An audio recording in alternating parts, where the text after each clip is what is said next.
Penroyal Gibraltar recently unveiled plans to construct an iconic $1.6 billion amber resort northeast of Zanzibar.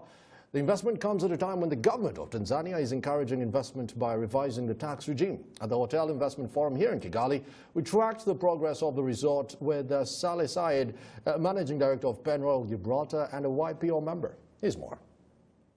In the last few months, while we've been negotiating with the government for quite a long time, the President had set up a special committee, which was chaired by the Minister of Finance, to specifically oversee our challenges.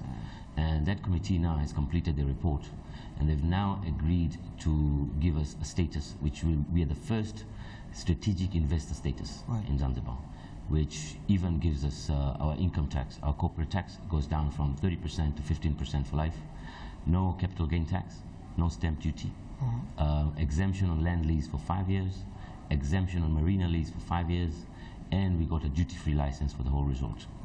We then also convinced them, said, why would one want to buy in Zanzibar? Why won't you go and buy in Mauritius or Seychelles or even Thailand or Portugal? Because we are competing with the international market.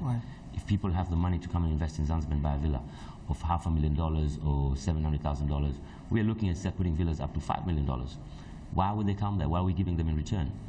So now the government is also looking at what we call buyer's benefits. So if you buy a villa through us as developers, you get a residence permit for you and your family, and your income tax goes down to 15% instead of 30% on your local income, zero from your worldwide income, and no capital gains tax, and no stamp duty, and cheap transfer tax 1 or 2%. And these laws have not been announced yet by the government. It's the first time I'm telling you today. And these are going to be huge. If you look at all those, now the minimum investment for the villa, they've capped it at $300,000. Mauritius is $500,000. Yet in Mauritius today, because it's overdeveloped somehow, you will not find a villa for less than $1 million. So if you look at the incentives that they're offering in Zanzibar today, the best in Africa. There's no comparison to it. Probably when people hear the news, they'll ask, okay, a strategic investor gets exemptions, maybe 4 to 10 exemptions. Where's the buy-in for local middle investors in the same industry? I mean, like I said, we have our villas for $300,000. We don't intend to have a villa for $300,000 for our development, but I'm sure there are other developers over there who will go cheaper than that. But these are more not for these are more for foreigners to bring FDI into the country. All right. Another misconception has been Tanzania and Zanzibar. Of course, people think that the laws governing are the same or congregated on the same. Help us break down. They're entirely different. It's 2 different jurisdictions. Yes, you see, Tanzania is a union of 2 countries between Zanzibar and Tanganyika, formed in 1964. And Zanzibar has its own president, own legislation, own attorney general, own tax laws.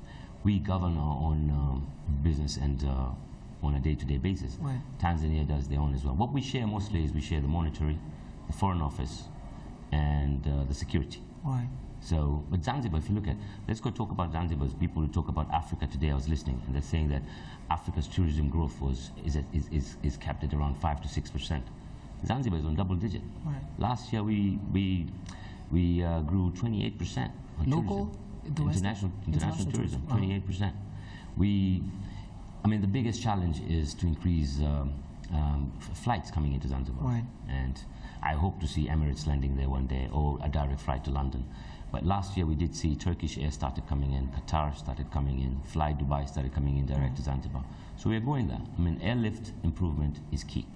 If we can improve that, and of course, with the developments such as we're doing, I mean, I don't know if you're aware, but we have managed to sign Ritz-Carlton with 90 suites. And we are also putting the first water villas in Africa. Okay, with probably one of the super suite which will be underwater villa. And this is all the first time in Africa. And we're also doing the Anantara with about 100 keys. So as we increase the number of rooms in Zanzibar, the demand will be there for airlift, and the airlines will be looking at it. Now, in Kenya and Rwanda, we've had a repetitive concern, just trying to wrap up our minds around it. We saw the more traditional hotels such as Serena, when they come in, they have a lease agreement for maybe 100 years. The new ones coming in, Hilton's as well, with the expansion plan, they come, they get the developers and have a concession agreement management for 25 years. Now, from a Zanzibar perspective, even as you set up the resort, what kind of, you've mentioned the Ritz-Carlton, but what kind of agreement or concession are you getting into with most of the partners and hotels setting up? You see, It's all about appetite, right? Now, we have a 99-year lease with the government. Yeah. We are the developers. We are building the hotels. We've signed management agreements with the Ritz-Carlton, the Anantara. Right. Whether after those 25 years they want to renew it depends on both sides. But we are in it for a good relationship. I don't think they're planning to go out. I mean, today, if you heard Alex, the managing director for Africa and Middle East, he said they are planning to increase, Marriott alone is planning to increase 35,000 rooms in the next few years in Africa. And my friend, 35,000 rooms, that is a lot. That's a lot. I mean, you look at Hilton, they're all over the place. Everybody's looking for resort. Africa is a target. The growth is huge, enormous. We are not even capturing 10% of the world tourism yet. Right. So we are here to stay. My final question has to do with the budget. We have an East African budget that we help with funding most of our sectors. If you have a resort that's about 1.6 billion, I mean, the valuation that you've had is obviously a lot higher than that. Do you need the governments and them to now keep having this conversation, the back and forth about having an East African budget into tourism that we know is not there for now, or can you handle it by yourself?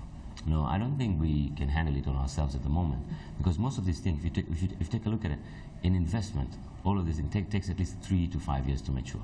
So I cannot answer that until I can't predict the future. Right. We have to break ground. What we are doing right now as Penny Royal Zanzibar Amber Resort has never been tested. So I'm not going to predict the future and be the god here and make a mistake. But I do know for sure we are going to make it.